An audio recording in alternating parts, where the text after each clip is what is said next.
నమస్తే అండి, నేను రజాక్. అఖండ 2కి సంబంధించినటువంటి ప్రజెంట్ స్టేటస్ ఏంటి? అసలు ఈ సినిమాని డస్ట్బిన్లు వేసేసినారా, రీసైకిల్ బిన్లో పెట్టినారా, లేదంటే కనుక సినిమాని బయటికి చేస్తారా, లేదంటే కనుక షెడ్యూకి పంపించినారా, అసలు ఏం జరుగుతుందో ఎవరికి కూడా అర్థం కావట్లేదు. సో మనకున్న కొంచెం సమాచారం ప్రకారం మాట్లాడతాను. ఏమంటే ఇదంతా కూడా మన డైరెక్టర్కి సంబంధించింది కాదు, మన యాక్టర్కి, మన బాలకృష్ణ గారికి కాను బోయపాటి శ్రీను గారికి సంబంధించిన ఇష్యూవే కాదు, ప్రొడ్యూసర్కి సంబంధించిన విషయం ఏంటంటే 2019 జూలై 23వ తారీఖున 14 ఫిలిమ్స్ ప్లస్ అనే ఒక సంస్థ ఈ సినిమా నిర్మాణించిందే. సో ఆ నిర్మాణ సంస్థ యుఎస్ వారి దగ్గర నుంచి 27 కోట్ల రూపాయల రుణాన్ని తీసుకున్నారు. ఎప్పుడు? 2019 జూలై 23న. ఈరోజు డేట్ ఎంత? 5 డిసెంబర్ 2025. ఎన్ని సంవత్సరాలు అయింది? దాదాపు 6 సంవత్సరాలు అవ్వస్తామండి. 6 సంవత్సరాల క్రితం 14 ఫిల్మ్స్ ప్లస్ వాళ్ళు యుఎస్ వారి దగ్గర నుంచి 27 కోట్ల రూపాయలు డబ్బులు తీసుకొని దాని నిమిత్తం 14% వడ్డీగా నిర్ణయించి ఇప్పుడు టోటల్ 51 కోట్ల రూపాయలు అయింది. అదే మరి అంటారు, వడ్డీ డబల్ అవడం అంటే ఇదే మరి. 27 కోట్లు ఇస్తే దాని వాల్యూ ఇప్పుడు 51 కోట్లు అయింది. ఎప్పుడు? 2019లో ఇస్తే. ఇప్పుడు కోర్టుకి ఎక్కినాడు ఆ హీరోస్ వాళ్ళు. ఎక్కి మా డబ్బులు మాకు చెల్లిస్తేనే సినిమా అన్నారు కదా. ఇప్పుడు కోర్టులో ఏం జరుగుతుందో చెప్తాను చూడండి.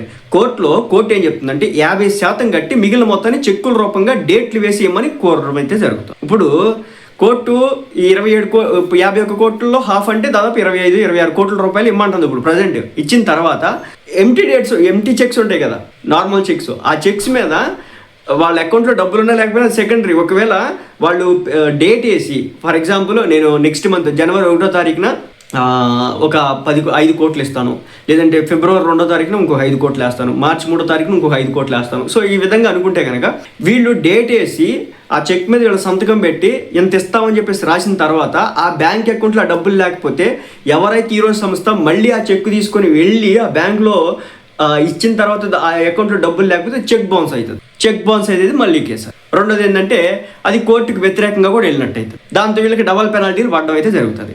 సో కోర్టు కూడా చాలా గట్టిగా వేసింది అనమాట. మాస్టర్ స్ట్రోక్ ఇది.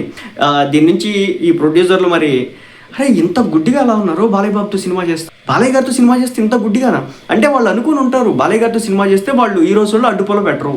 ఎందుకంటే గవర్నమెంట్ ఇప్పుడు ఉంది, ఆయన ఒక ఎమ్మెల్యే, ఆయన మా అల్లుడు ఒక మంత్రి, కాబట్టి ఇంక ఏం చేయలేరేమో అనుకుని ఉంటారు. పాపం దాని ఎఫెక్ట్ ఇది అనమాట. సో ఇప్పుడు 26 కోట్ల రూపాయలు ఇప్పుడు ఇమీడియట్లీ కట్టండి, అంటే హాఫ్ ఆఫ్ ది మనీ ఇప్పుడు ఇమీడియట్లీ కట్టండి, ఆ తర్వాత చెక్కుల మీద డేట్లు వేసి ఇవ్వండి అని చెప్పేసి కోరడం అయితే జరుగుతుంది. ప్రస్తుతానికి అయితే కోర్టులో వాదనలు అయితే జరుగుతుంది. ఎంత దరిద్రం ఇది, ఎంత దారుణం ఇది. రాత్రి బాలయ్య గారు వెళ్ళి క్లాస్ కూడా పీకారంట.